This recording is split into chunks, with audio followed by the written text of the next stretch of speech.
Right, okay, UFC 267 headlined by Yan Blackovich against Glover Teixiera for the light heavyweight title in the UFC. I'm going to be doing things slightly differently this time. Welcome to the Burt Locker, Burt's picks.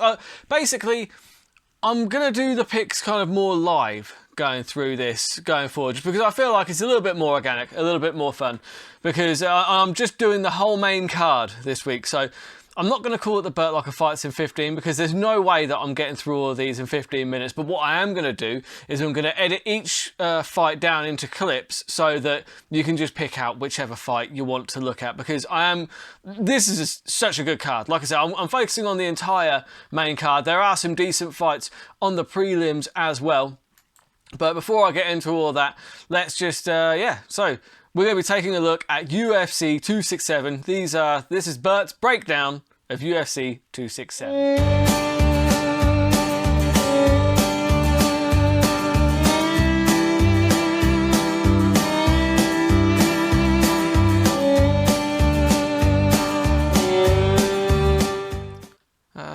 So right, we're ready to look. I mean, Amanda Hebas, she's headlining the prelims against Verna Shandoriba. Now, Shandoriba she's not bad, but Amanda Hebas should win that one. Ricardo Ramos is on there as well. Benoit Saint-Denis, he's pretty good. There are some really decent fighters to watch. You've got Taibura Takhagov, who's got the old Dagestani beard going on, so he's probably pretty good. But I'm focusing on the main card this week. I'm ready to start throwing down some terrible bets. I'm ready to watch this fight card. Don't forget, it starts at 7 o'clock. I think the main card starts at 7 o'clock UK time, so be aware of that. I've already double booked myself, possibly, but I might have to cancel some plans. But I think I'm ready to pick some fights. I've got my Fedor t-shirt on today. I don't even know why. Not even a fan. You know what I mean? He's alright, isn't he? So he's just like, I'm so Russian and stoic. Shut up, Fedor. Fucking knobhead. Anyway, going off topic completely. So, Magomed Ankalaev against Volkanovski. Now, this one is pretty interesting because obviously Magomed Ankalaev is coming in as quite a heavy favourite, and for good reason, because it's he's basically the dark horse of the division. I say dark horse. He's not even that much of a dark horse because people are very aware of how good he is. Now he's fought, who did he fight last time? Nikita Krylov. He beat it was a 3-round unanimous decision. Before that, he knocked out Ion Cutelaba twice in a row. The only loss on his record, I think, it is literally the only loss was against Paul Craig. I actually watched that one live. I was in London to watch that one, and Paul Craig was getting beaten to the punch for the entire fight, and literally with like 1 second left on the fight clock, like he wrapped up a triangle and forced Magomed Ankalaev to quit. So we know how good Magomed Ankalaev is. Now Oezdemir, let's have a look, because he's had a bit of a slide. Now everyone's aware of Volkan Oezdemir. He came in, missed no time. He's got that short punch. He's very good at short range, really short range, because there's like that punch he caught Jim Manawa with was literally like, it's like a 6-inch little punch that he just kept, very similar to Shane Carwin. Like Shane Carwin used to do a similar, like that one that he caught Gonzaga with, because Dan Hardy mentioned it on his podcast earlier. But like I've always thought that Oezdemir is kind of like a light heavyweight Shane Carwin in a lot of ways, in that he's just very good when he's in short, but when he's fighting people that are a little bit longer, he can come into some trouble, because obviously he lost the split decision to Dominic Reyes, he lost to Anthony Smith, lost to Daniel Cormier, and Jiri Prochaska. Those are like, he's lost like 1, 2, 3, 4. He's lost 4 of his last 6. So okay, he's not on the run that got him to the title shot, is he? Do you know what I mean? That run that got him to the title shot, over St. Preux, Misha Kirkinov, Jim Manawa, all like 2 knockouts, 1 split decision. But either way, that got him to the title fight against Daniel Cormier, where, with respect, he got completely dominated. And then he's struggled to kind of find his form. Now, the thing is, I was considering taking like a little bit of a punt on Volkan Oezdemir, because as we said, he's got that knockout power. He's got that kind of one punch, put your lights out power that, that some people possess. But But that power, it's not at long range. It's only when they're in close. I don't think that Ankalaev is going to let him get that close. I really don't, because we see the way Ankalaev fights. He's just very good at just keeping the fight exactly where he wants it, and he doesn't want to be in a phone box with Oezdemir. I'd be very surprised if it ended up there, and if it does, Oezdemir's got a good chance of knocking him out. You've got +6, so 5-1 on the Oezdemir knockout. That might be worth a little, because I mean, if it does end up in that kind of phone box, then obviously Oezdemir has got a good a chance as anybody of flatlining Ankalaev, but I don't see that happening. What I do like though is the decision. I don't think that Ankalaev is going to finish Oezdemir within 3 rounds. I just feel like he's going to be able to separate from the wrestling, because he's a really good he's got the wrestling beard, so you know he's a good wrestler, right? He's going to be able to keep that distance. He's going to pick Oezdemir off like from the outside, I would have thought. I mean, he's got the slight height advantage. Reach is the same, and leg reach is the same. But it's just, I don't know, Ankalaev, he's got that style where he's kind of quite elusive. His stand-up is really good, and he's just good at keeping the fight at a distance where he needs it. His distance management is actually very, very good. I would note that Oezdemir's now got hair as well. I mean, I think he had hair in his last fight, if I remember rightly. It looked very, very odd. It's kind of like GSP's been growing his hair out now as well. It's like, what are you doing? They just made a statue of you, you bald-headed prick. Now shave that head. Shave that head. So, yeah. Ankalaev. Now, the bet I'm going for in this one is actually some pretty good value, because you've got the methods here. The one that draws my attention is the decision for Ankalaev. I think that that's very likely to happen. Like, Oezdemir, he is, you know, he's still very good. Do you know what I mean? You look at the people that he's lost to. Yeah, he's got some losses, but he's just lost to like very, very good people.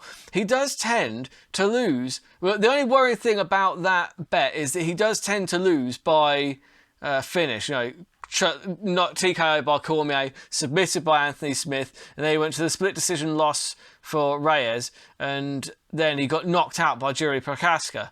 Now, but those guys, I don't know, with respect to Ankalaev isn't like flatlining people like all the time, although he has got, basically, he's got 15 wins. 9 of them are knockouts, 6 of them are by decision. So it's not like he's not like he's flatlining people all over the place. Although, with that being said, you know, like in his UFC career, he is 1, 2, 3, 4, 5. So yeah, so 1, 2, 3. He's got 3 out of what was it? How many fights he had in the UFC? So he's got 1, 2, 3, 4, 5, 6, 7, and he's got 1, 2, 3. 4. So 4 of 7 fights in the UFC, he has gotten the knockout. I mean, that is worrying for my bet, but I just feel like Oezdemir's quite tough. He's probably one of the better people that Magomed Ankalaev has fought to date. So for me, I like the decision for Magomed Ankalaev. I feel like he's going to be dominant, but not dominant enough to put Volkan Oezdemir away. So next one on the card is, then you've got the people's main event. So many people talking about this fight, and it is Jing Liang. I think it's the Leech. I'm going to refer to him as the Leech because I'm fairly sure that is what his nickname is. The Leech, it is, yeah. I thought Khamzat Chimaev's nickname was the Wolf. It says his nickname's Bourse. Isn't that kind of sausage? Is his nickname Sausage? I mean, I wouldn't argue with him. He's an absolute beast. So, yeah, I mean, a lot of people, obviously, the odds are massively, massively in favour of Khamzat Chimaev. And obviously, this one is tough because, look, is Chimaev going to be the same Chimaev that we saw previously? Obviously, he had some real problems with COVID, didn't he? He's coughing up blood into the sink. Dana White is pulling him out of retirement, but basically he retired and Dana White was like, not so fast, buddy. You've got dollar signs written all over you. Me and you, we're going to make some money. I'm going to make you a millionaire, you know? And Khamzat, he did. He came in and looked really, really good, but against what level competition, really? Do you know what I mean? The the guys that he fought, with the greatest of respect, were not the best. So yeah, let's because I know that he fought the two Brits, didn't he? Well, Welsh fella, and I forget what his name is. I'll remember it in a second. Yeah, John Phillips and Rhys McKee. With respect to those guys, they're kind of straight out of Cage Warriors. Like, it's not like he's flatlining like UFC, like, you know, veterans. Gerald Meerschaert, okay, yeah, Gerald Meerschaert is pretty tough, to be fair. And I thought going into that, I thought this was a tougher test. That was a tougher test for Khamzat Chimaev, but he flatlined him so quickly. Like, took 17 seconds, which is crazy, really. But I think, did Gerald Meerschaert, did he kind of lose himself? Like, did he beat himself mentally before that fight? Because it's just, sometimes the hype is just too much. Now, Li Jingliang, he has been fighting. There isn't really any competition. Like, he has been fighting far better people. He beat Santiago Ponzinibbio by knockout. That's a big win. He did that in January of this year, 2021. That's a huge win. And, you know, he fought Neil Magny. Obviously, he lost the decision to Neil Magny, but it's the level of competition is not even close. Like, the Leech is just, he's fought far better people, and he has been going in the UFC since 2014. He has been around for a hot minute. I don't think he's going to be intimidated by Khamzat. I mean, maybe I'm wrong. He might be. But Khamzat, obviously, he's got the reach. He's a little bit taller as well. And Khamzat is just... He's got that X factor, hasn't he? He's got the wrestling. He's got the strike. He seems like... And it's the stories as well. Because the thing is, I've heard a lot of stories about Khamzat Chimaev. Apparently, he absolutely ragdolls like Gustafsson when they spar together, which is crazy. Gustafsson is a giant light heavyweight, and Khamzat Chimaev fights at middleweight, mostly at welterweight. Is this one being fought at middleweight? I think it is. You know, that's crazy. I thought he was staying down at welterweight, but yeah. Either way. I would love to be able to pick Leech in this fight. But it is at welterweight. Sorry, my bad. It is definitely at welterweight. That's all good. I thought it would be. But yeah, so look, the odds wise that you've got Leech at like plus 450, so you've got 3.5 after one on the Leech just to get the win. That's come in a little bit, to be fair. Khamzat Chimaev 1.2 as the favourite, so there's no point in even betting on him as the winner. But it's the knockout is there. I don't know. Thing is like there's nothing that really tempts me, because I think honestly it will probably be a TKO or possibly a submission. It might be a submission, to be fair, like, because Khamzat does have a fair few submissions on his record. But then again, it's like, are we just kind of counting the Leech out here kind of unfairly? Because yeah, so he's got 6 knockouts, 3 submissions. Like, all of his fights he has finished. So, I mean, what's the price on the double chance? That's a good question, isn't it? Is there a double chance? Khamzat Chimaev by TKO submission, 1.53. Yeah, there's just no point in putting that on. There's just no point. So, Li Jingliang, he knocked out Ponzinibbio. I think I'm going to roll the dice. You know, this is going to be terrible. It's going to be just terrible. Look, the Leech, he's tough. Look at the size of his head, man. He is so tough. And he has got knockout power. He can knock people out. And also, I don't think he's going to be intimidated by Khamzat Chimaev. I really don't. Like, that isn't really in the Leech's nature. He's been around too long. He's fought too many really top guys to be intimidated by this new kid on the block, quite frankly.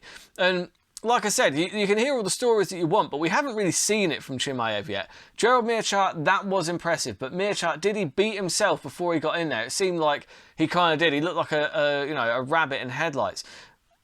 I don't think that effect is gonna happen with the Leech. So I'm taking Li Jingliang. I'm gonna take him to win by knockout.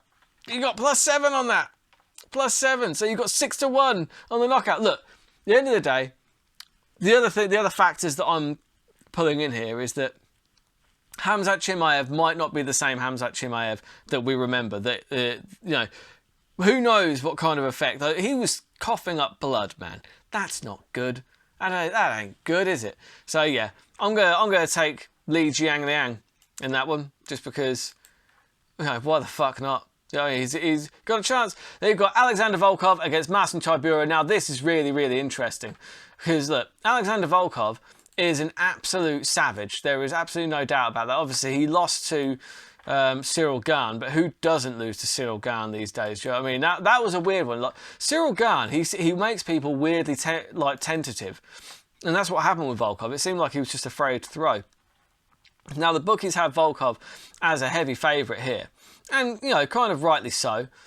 But Marcin Tybura, like, he is quietly putting together one of the most impressive streaks in the heavyweight division. Putting together like any streak in the heavyweight division is quite frankly very impressive. And he is on a 4-fight win streak. Sergey Spivak, a Maxim Grishin, I don't know who that is, but Ben Rothwell, Greg Hardy and Walt Harris. You got, outside of Greg Hardy, well, thing is like Greg Hardy was an impressive win because he had a lot to lose there. Do you know what I mean? Like, Walt Harris, that's a very impressive win because we know what Walt Harris is capable of. Like, yeah, putting together a 5-fight win streak in the UFC's heavyweight division, and that is since 2020. So that's like a couple of years. That's just since 2020. He has won in that heavyweight division 5 times. That is momentum. That is some serious momentum. Because Alexander Volkov, okay, obviously we know that last time out he lost to Cyril Gane. But as we said, Cyril Gane might just be that damn good. Volkov is so big though, and when he put that beating on Alistair Overeem as well, that was very impressive. And also, he also knocked out Walt Harris, lost to Curtis Blades, beat Greg Hardy, lost to Derek Lewis. So look, because that was that one where Lewis starched him in like the final seconds of like the last round. He was winning that fight up until that point. I think there is an avenue for Marcin Tybura to win this one. But I think there are more avenues for Volkov to win. I just think that Marcin Tybura, he's not like this big... He has good wrestling, right? But he's not like this big power double kind of wrestler that, you know, like the Curtis Blades is. And let's look at the differences here in height. I mean, because we know that, you know, that Drago, Mr. Volkov, is absolutely gigantic. 6'7", and, you know, Tybura is only 6'3". Like, the reach is... there's not much in it in reach, actually, to be fair. There's like 2 inches in reach, like, in favour of Volkov. But, I don't know, Volkov... He's just a very nasty man. Like, his striking is, like, really good. And I feel like if he can just keep Taibura on the outside, he's going to have a pretty easy night. And, yeah, I can't see... The knockout for Volkov is 2.38, but and then he got the decision at 2.88. But purely because I just feel like momentum is a big factor in mixed martial arts. It just is. Marcin Tybura is on some serious momentum right now. So purely because I don't know if it's just I want it to happen or if it will happen, but this is a terrible bet. I'm going to take Marcin Tybura just to win because he's plus 350 and that's 2.5 to 1.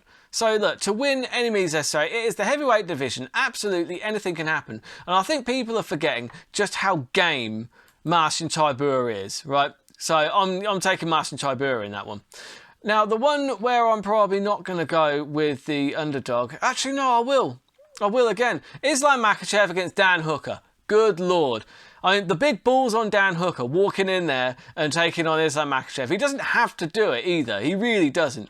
Dan Hooker is one of those guys who wins like 2/3 of his fights, but that's because he takes on the very, very best. Do you know what I mean? Your Dustin Poiriers, your Eddie Alvarez's. You know, he just fights the absolute best. That one against Chandler, but Islam Makhachev, obviously, he's being touted as this next big thing. He's got the wrestler beard, you know, so he's got everything going in his favour.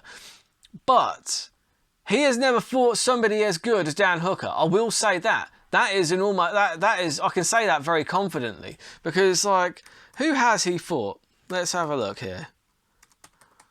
Islam Makhachev. Because whilst I acknowledge, look, people are saying he's the next Khabib and whatever, and obviously Daniel Cormier is a big fan of his, but obviously he's going to be. He's from his team, isn't he?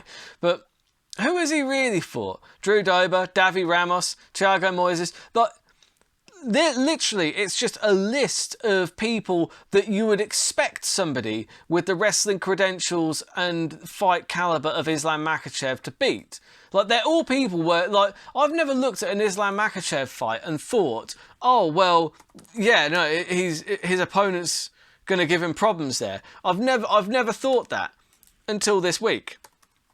I do think that Dan Hooker might be the one to, because he is gritty, he is game, he will make a fight dirty and nasty, and I don't know if Islam Makhachev has fought somebody that is going to dig as deep as Dan Hooker is, and that is going to kind of make the fight nasty, because Dan Hooker's, his striking is nasty. He's got good striking, he's got good submissions, and I'd like to know, look, Makhachev, obviously, he's an expert wrestler. He keeps his head in the right place. But I would point to the fact that Dan Hooker is no slouch when it comes to the submissions. Do you know what I mean? And look at the people that Dan Hooker has beaten. James Vick, Ally Quinter, Paul Felder. Do you know what I mean? Gilbert Burns, Jim Miller. Look at Mark DeCasey. Do you know what I mean? Ross Pearson.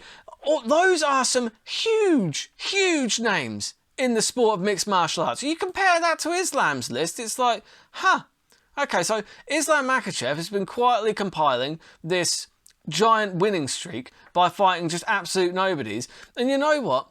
Dan Hooker has been putting together a pretty decent record of 21-10, but against the absolute best.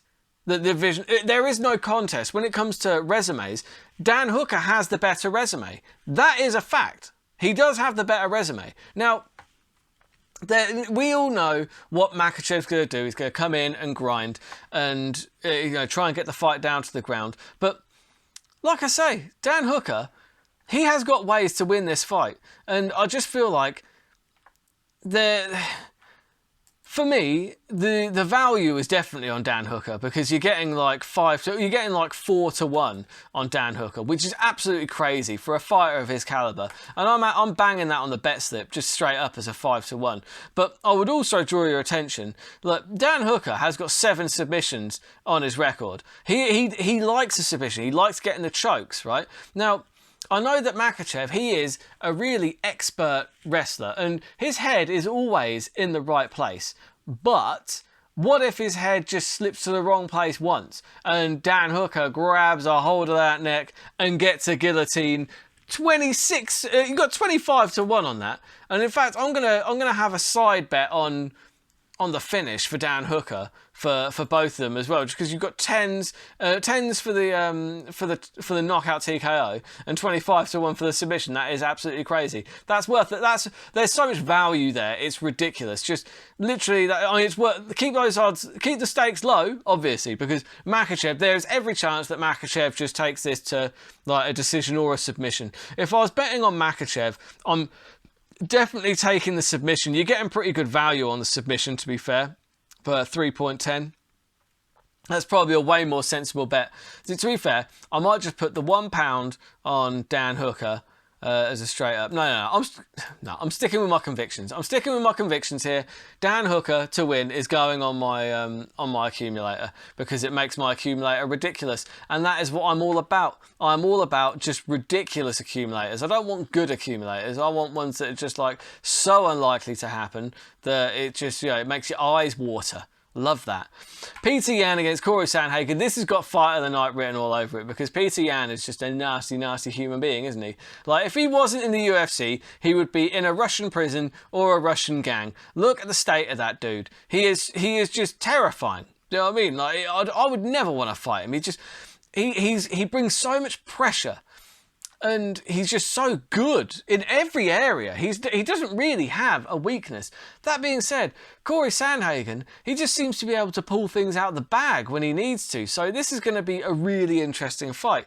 What do the betting lines actually have on this one? I didn't check this one. Let's see who, because I've seen Yan as the favourite. Yan is the favourite, but he's not a huge favourite. It's 144 versus 275. That's not ridiculous by any means. For me, I just feel like this is an interim title fight, so it's going to be 5 rounds. I think the finish is probably going to be there for Petr Yan.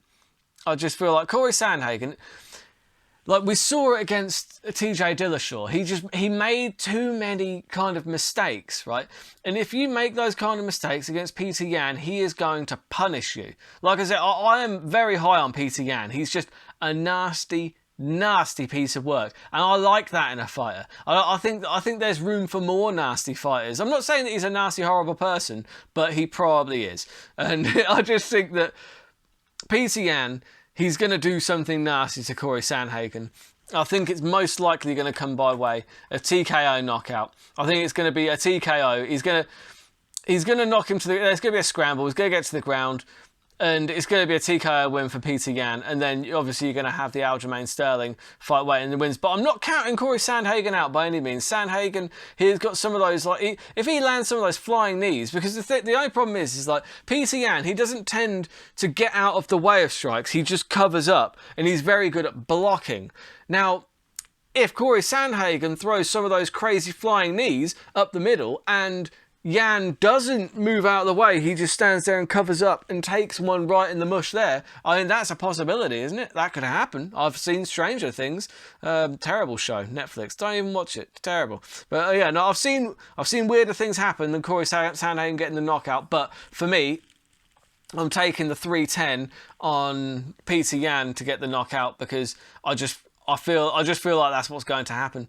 And in rounds 3 to 5, you've got 8. Yeah, that's not even worth doing. But yeah, that's going to be, I would say that's going to be fight of the night though. That's going to be a fun one. It's going to be really fun. And then you have got the light heavyweight title between Jan Blackovich and Glover Teixiera. Now this is going to be really interesting, because looking at what Glover Teixiera has done recently, it's kind of like, yeah, he had to get the title shot. And now he's against somebody that, like, Petr Yan, since he won that title, has looked unstoppable. Because that's it. People saying, well, he's no John Jones. It's like, I don't know. Like, Petr Yan never fought John Jones, did he? Do you know what I mean? So the jury's out on that one. I'm not saying that he would definitely beat John Jones. I'm just saying that they never fought, so it's irrelevant. But he's put on, he submitted Ion Cutelaba. He submitted Thiago Santos. Do you know, he beat the fuck out of Anthony Smith. Remember that? Like, Anthony Smith was spitting his teeth out and saying, oh, my teeth are here. And yeah, so look, a couple of submissions. I think if Glover Teixeira wins this one, it's probably going to be a submission. But I'm not saying that he will, because, you know, beating Jan Blackovich on his current form is just going to be a very tall order. I'm a big fan of Jan Blackovich. He's put together such a streak. You know, Luke Rockhold, Ronald D'Souza, Corey Anderson, Dominic Reyes, and he obviously beating Israel Adesanya. Like, that was a real feather in his cap, because Israel Adesanya didn't look that small compared to him. People say, oh, he only won because of the wrestling. That's not true, actually. Jan Blackovich was beating Israel Adesanya on the feet. That was happening. Do you know what I mean? He was landing more than him, and he was scoring more than him. He was beating him on the feet. It wasn't just because of the takedowns, right? Now, the takedowns obviously are always there still. Now, Glover Teixeira, he is very good at jiu-jitsu. Really, really good. Like, he must be like what black belt? 5th degree black belt in, oh no, he's a 2nd degree black belt in Brazilian jiu-jitsu. That he's a very high level. That's why you see so many submissions on his record. And honestly, that is where I'm leaning on this one. I think that if Glover Teixeira does get the win, it's probably going to be a submission. So let's have a look at the odds on that. The odds are probably pretty trash, to be fair, because I'm sure I can't be the only one to. Oh no, you're getting 7-1 on the submission there. That's pretty crazy. I mean, obviously, Petr Yan is the heavy favourite. I don't think he should be that heavy of a favourite. I don't think that Petr Yan is not PCI. I don't think that Jan Blackovich is unbeatable by any means. Do you know what I mean? In fact, you know, we've seen it. Obviously, he's had his losses. Do you know what I mean? He lost to Thiago Santos. These were all at middleweight, though, I guess, weren't they? He lost to Patrick Cummins, Alexander Gustafsson, Corey Anderson Jr. Now, look, I really like Jan Blackovich. I'm a huge fan of his. I love Polish power. But for me, I feel like this is perfect for Glover. This is a perfect matchup for Glover Teixeira. I feel like he's getting a title shot. Again, he's getting another chance to get that belt around his waist. And I feel like, look, this is his last chance. He knows it. He's rolling the dice. He is going to be going for it. And he has 5 rounds to get it done. I don't feel like Jan Blackovich is going to get Glover Teixeira out of there. If I was going to be betting on Jan Blackovich, I would be going for the plus 350 on the decision. I don't think that he's going to get the knock. I think that Glover Teixeira is just too tough. Like you've seen it like many times before. Teixeira just gets stung and he goes into auto mode, manages to get the takedown and then manages to get the submission because his jiu-jitsu, his Brazilian jiu-jitsu is so good that everything's just second nature. It's mushi, no mind. Do you know what I mean? That's literally, he does everything without having to think about it when it comes to the jiu-jitsu. So for me, getting 7-1 on the submission for Glover Teixeira, there's some value in that bet because look, Jan Blackovich is really good and I'm not saying he's not. He deserves to be the champion because he's beaten so many people. But Glover Teixeira is right in that kind of bracket that I would put Jan Blackovich in. You know what I mean? There's John Jones and then there's the rest of them. And I would still say that with respect, Jan Blackovich is probably still there in with the rest of them. Right there with Glover Teixeira, who is sitting at a plus 350 underdog. That's got some value on it for a start, just on its own. But I am going with the submission. That is going on my crazy accumulator, which has now gotten to the impressive price of 10,090 to 1. And that is, of course, with Magomed Ankalaev winning by decision, Li Jiangliang to win by knockout, because I'm just betting that COVID has already beaten Khamzat Chimaev, because if it hasn't, that one's really going to go very heroically wrong. Smart money there is on Chimaev. Don't listen to me. Like I said, I like to do these stupid, crazy bets that really have no chance of coming off. Marcin Tybura, I feel like he's actually got a pretty legitimate good chance to beat Alexander Volkov. I think that the bookies and everyone are sleeping on Marcin Tybura a little bit. He's really tough. He's going to be very difficult to put away. And if he gets that fight down to the ground, not saying that's easy against someone who's just as big as Volkov, but you know, if he does, then it's going to be a nightmare. Dan Hooker to take out Islam Makhachev. Look, end of the day, Dan Hooker his resume is better than Makhachev's right now, and that isn't even close. It's not even close. Dan Hooker is the best fighter Islam Makhachev has ever fought, and there is no debate there. There is no debate there. So getting 4-1 on Dan Hooker, I've got to have a go on it. Look, there's every chance Makhachev just steamrolls him, but you've got to admire the balls on Dan Hooker to even take that fight. He doesn't even have to. I respect Dan Hooker a lot, and for that reason, I'm cursing him with my terrible bet. And then you've got Petr Yan. Petr Yan to win by knockout TKO. I think that's a pretty safe bet, if I'm totally honest. And you've got Glover Teixeira by submission. Like I said, I just mentioned it. If he's going to win this one, it's probably going to be by submission. And his jiu-jitsu is so good, it is literally second nature. I love all of those bets, and I love the combination that puts it at 10,000 to 1. Bloody love that. Yeah, so I am going to be putting all of those on. And like I said, I am going to have a cheeky single on the Dan Hooker submission just because I love throwing money away. But yeah, I'm going to be reviewing all these bets. Next week it'll be Tuesday or Wednesday. We'll see how some of them come off. Wrap up the news. If you enjoy the content, please give me a like and give me a subscribe. Let me know if you like the new format of me going through it kind of as I'm talking rather than kind of prepping it all first. I feel like it works slightly better because I'm slightly better when I'm kind of not thinking about what I'm saying. But either way, let me know. Let me know in the comments who you're betting on. Let me know, do you think that the Leech has a chance against Khamzat Chimaev? I don't know if you... I think that he does. I think he's got a chance. Probably a small one. But until next week, keep those odds long and those bets terrible.